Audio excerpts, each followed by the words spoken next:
Okay guys, I am quilting my floating squares baby quilt. I'm using my Serpentine Stitch.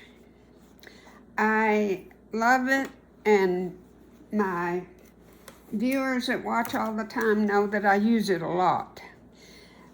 But the reason I like it is you don't have to be perfect, but yet it's just a stunning stitch. And I measured, my squares turn out to be 4.5 inches. So I just decided I didn't want 3 lines across each block. I thought that was too much. And I felt like 2 was a good number. Because, see, I'm going to be going back the other way. So that's more than plenty. It's just 2 on this way and then 2 coming back the other way. So I just decided on 1 1/4 inches in from each side. And there was no place on my, use my friction pen. I will have to go back and press the whole quilt. But I'd rather do that and have it accurate. And this makes for a wonderful quilt if you're just more accurate. Now when I sandwiched, my backing is my background. And when I sandwiched it together, I used a little bit of spray adhesive because I just hate pinning. I hate pinning a quilt. It leaves the pin marks and I don't like it. So now in measuring my, see on my 1.25 inches, I'm going to be going down on this one, right on this edge. Hopefully it'll work out. Well, I'm going to go ahead and mark this so I can show you. I just got my 1 inch, and there is my 1/4, and I just put it on there just like so and got my 1.25 inch line.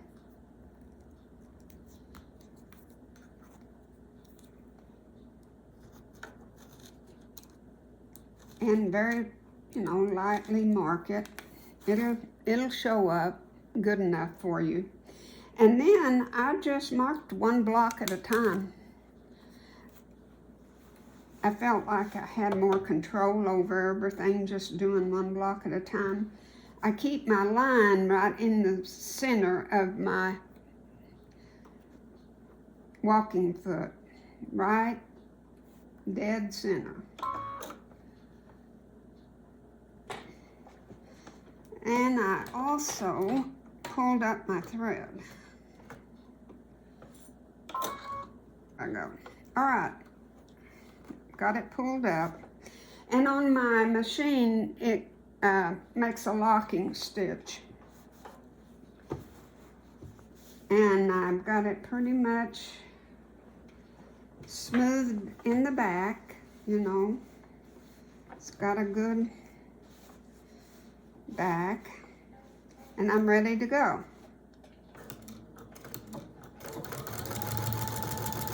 And you just keep that line right in the middle.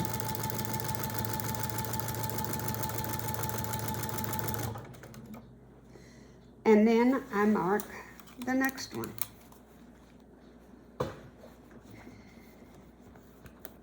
Now I can't mark up real close because of my foot, but that's okay.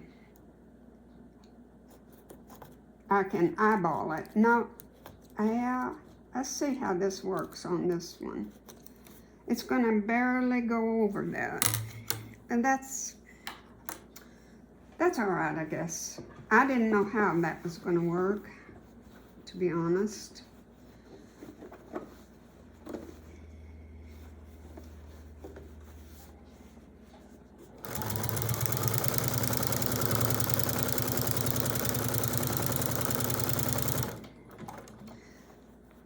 well, we can't see it, but it doesn't quite go over to the block, and really I like it better. I didn't want it to cover that floating block. Okay, so now I'm ready to mark my next one. And you just keep going. That's all there is to it. Now, I know a lot of you do not have a serpentine stitch, and I'm very sorry if you don't. But explore real good on your machine. You might be surprised. I have two of them. One is designated under quilting, and the other one is just under sewing, regular sewing. And I chose the one that says quilting because it's a longer stitch than the other one is a lot closer together. So that's all I'm doing, and I wish you could see all of it going down. It's just a beautiful stitch. I think you would really like it if you used it. See, on your lighter ones, like on this, it really shows, doesn't it? It's just a beautiful, beautiful. And quick, I mean, we can get this quilting done very quickly. It's a blessing for me and my back. All right, thank you so much. I get it all done, or when I get at least one side done, I'll come back and show you, or else get it all done. But now you know what I'm doing. I didn't want to use just stitch in the ditch, something boring. And I don't think this serpentine stitch is feminine or masculine, either one. I think it works for either one. So I use it a lot, and that's okay. All right, thank you for watching. One more thing, guys. I didn't tell you I started in the middle of the quilt.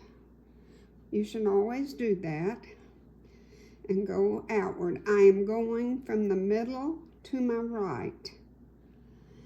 And then I will go, when I start the second half over here, I will go middle to my left. And then I get all that done, I will turn the quilt and go the opposite direction. And that's going to make my quilting 2 inches apart. The two, you know, well, no, less than that. I will have less than that. So it's going to work out perfect for quilting. So that's just, and I used a neutral thread, like a natural thread. I even used it in my bobbin. I mean, it doesn't look like it, but it's not white. It's more of a neutral. It looks like white, doesn't it? But if it was white, you could see the difference. But anyway, that's what I used. I like, I think it's number 703 in Gutermann. I think that's how you say it, thread. I love that thread. I use it a lot, the quilting thread. A number 30 for the top, and I put a number 50 in the bobbin. Okie dokie. We'll show you a finished picture at the end of just the one side, okay? Thank you.